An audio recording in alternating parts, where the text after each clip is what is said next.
आज के वीडियो में हम लोग जानेंगे महान न्यायवादी के बारे में, जिसका जिक्र संविधान के आर्टिकल अनुच्छेद 76 में है। तो इसको जानने से पहले कुछ चीज़ें समझ लेते हैं। क्या केस सिर्फ नागरिकों के खिलाफ हो सकता है, कंपनी के खिलाफ हो सकता है, या किसी और के खिलाफ भी हो सकता है? केस मतलब कानूनी जो केस होता है। तो याद रखना है, केस तो सरकार के खिलाफ भी हो सकता है। किसी भी सरकार ने कोई गलत नियम लाया, किसी तरह से किसी को गलत पद पे हटाया, या कोई और भी चीज़ें हो सकती है। तो जिस तरह कोई नागरिक, कोई आदमी, कोई कंपनी अपना एक कानूनविद को अपने लिए कोर्ट में प्रेजेंट करने के लिए, कोर्ट में अपना पक्ष रखने के लिए इस्तेमाल करती है, जिसको वकील कहते हैं, उसी तरह सरकार भी एक वकील रखती है, और उसका जिक्र संविधान के अनुच्छेद 76 में है, जिसको महान न्यायवादी कहते हैं, है ना, ऑडिटर जनरल बोलते हैं। और इनके मदद के लिए दो और लोग होते हैं, जिनको सॉलिसिटर जनरल और असिस्टेंट सॉलिसिटर जनरल कहते हैं। अब सरकार का पक्ष रखने के लिए है तो पूरे सबसे बड़ा कानूनविद कौन होता है सरकार का? तो यही ऑडिटर जनरल, और सबसे बड़ा लॉ अधिकारी भी यही होते हैं, और सबसे बड़ा वकील भी यही होते हैं। अब बात आता है कि इनकी योग्यता क्या होनी चाहिए। कोई अगर रखना चाहे, सरकार रखना चाहती है, तो उसकी योग्यता क्या होगी? तो संविधान में उसका भी जिक्र है कि उसकी योग्यता सुप्रीम कोर्ट के जज बनने के बराबर की योग्यता होनी चाहिए। अब सुप्रीम कोर्ट के जज बनने की योग्यता क्या है? तो वो योग्यता है या तो किसी हाई कोर्ट के अंदर 5 साल का आपका कार्यकाल हो जज के तौर पर, या 10 साल का प्रैक्टिस हो वकील के तौर पर। और राष्ट्रपति चाहे तो उन्हें अगर लगता है कि ये कानूनविद है, बड़ा अच्छा जानकार है कानून का, तो वो अपने तरफ से उसको नियुक्त कर सकते हैं। लेकिन एक बेसिक चीज़ यहाँ याद रखना है कि हमेशा जो राष्ट्रपति कार्य करते हैं, अपने यहाँ क्या सिस्टम है, अपने यहाँ संसद होता है, संसद। और संसद बनता है किससे? लोकसभा, राज्यसभा और राष्ट्रपति, इन तीनों से मिलकर बनता है। तो लोकसभा और राज्यसभा से जो मंत्रिमंडल बनाए जाते हैं, या सरकार के मंत्रालय का जो गठन किया जाता है, जो राष्ट्रपति कार्य करते हैं, इन्हीं के एडवाइस पर काम करते हैं। ध्यान रखना है, इसमें राष्ट्रपति क्या है, अपने यहाँ नॉमिनल हेड माने जाते हैं, और पीएम जो है एग्जीक्यूटिव हेड माने जाते हैं अपने कार्यपालिका का, अपने सरकार का। अब क्या है, राष्ट्रपति इनकी नियुक्ति तो करते हैं, लेकिन ये मंत्रिमंडल की सलाह पर करते हैं। और ये जब भी चाहे, अगर नियुक्ति राष्ट्रपति करेंगे तो उसका इस्तीफा कैसे होगा? ये जब भी चाहे राष्ट्रपति को, ये जी जब भी चाहे राष्ट्रपति के नाम एक संबोधन, अपना इस्तीफा जब दिल करे ये लिख सकते हैं, इसमें कोई दिक्कत नहीं है। राष्ट्रपति अगर उसको स्वीकार कर लेते हैं तो इनका इस्तीफा हो जाएगा। दूसरा तरीका है, इनकी नियुक्ति हो रही है तो हटेगा कैसे, जिसको हम लोग कार्यकाल के बारे में जानते हैं। योग्यता पता चल गया, नियुक्ति पता चल गया, अब कार्यकाल को जान लें। कार्यकाल मतलब कब हट जाएंगे, कब तक रहना। ऐसे जनरल एक ट्रेंड रहा है अभी कि 3 साल के लिए नियुक्त किया जा रहा है, लेकिन ये कोई कार्यकाल नहीं है। राष्ट्रपति जब तक चाहें तब तक ये अपने पद पर बने रह सकते हैं।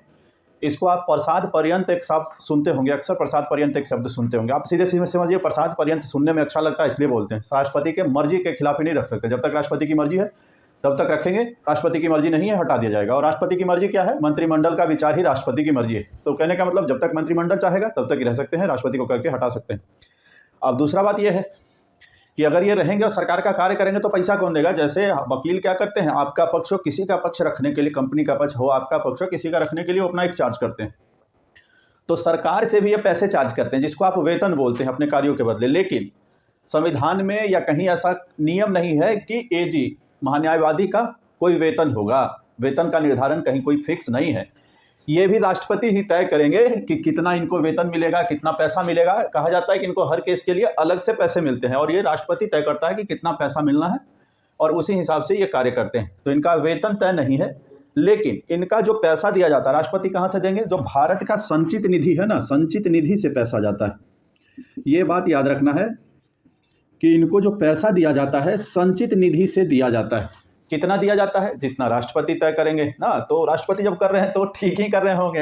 ये कहावत है कि लोहार का ना, मतलब सबसे बढ़िया चीज़ से भी अच्छा है सोनार का कचड़ा। तो राष्ट्रपति हैं तो अच्छा ही देते होंगे। दूसरा, इनका कार्य क्या है? अब तो नियुक्त हो गए, नियुक्ति के बाद पैसा वैसा का भी मिलना तय हो गया कि आपको मिल जाएगा।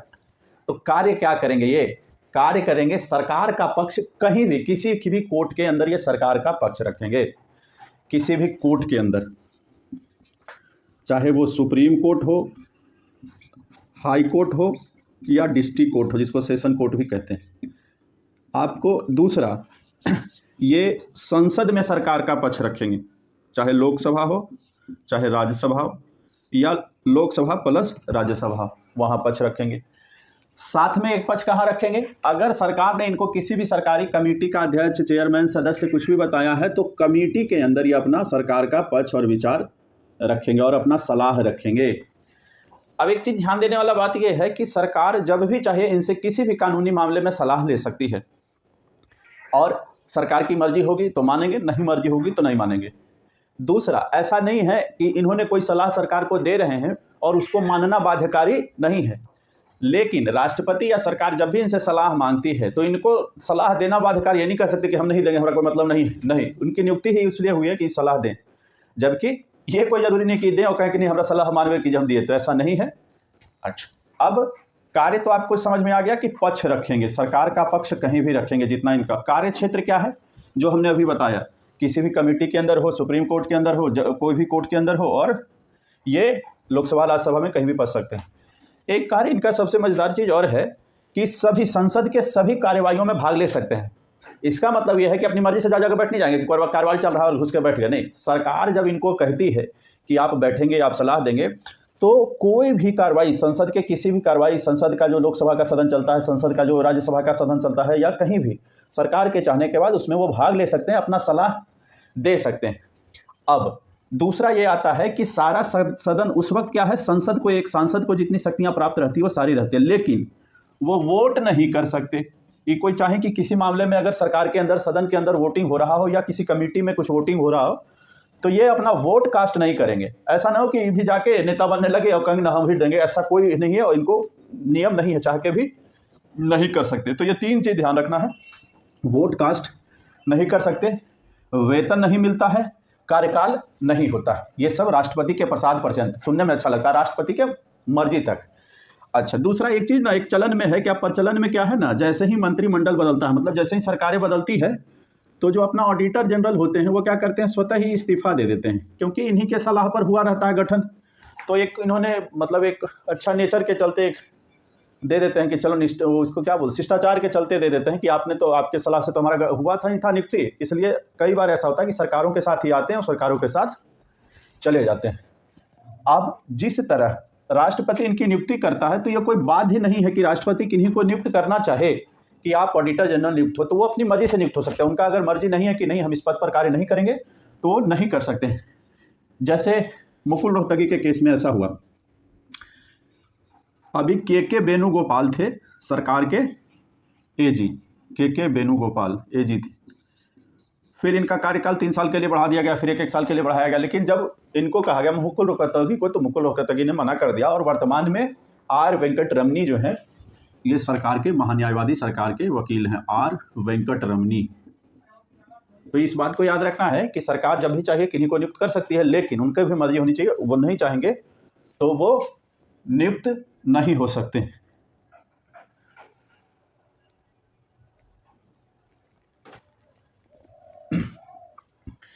इन चीज़ों में एक चीज़ और भी ख्याल रखिएगा, आपने सुना होगा कि राष्ट्रपति या सरकार जब भी चाहे 143, आर्टिकल 143 के हिसाब से सुप्रीम कोर्ट से सलाह ले सकता है किसी भी मामले में, ठीक।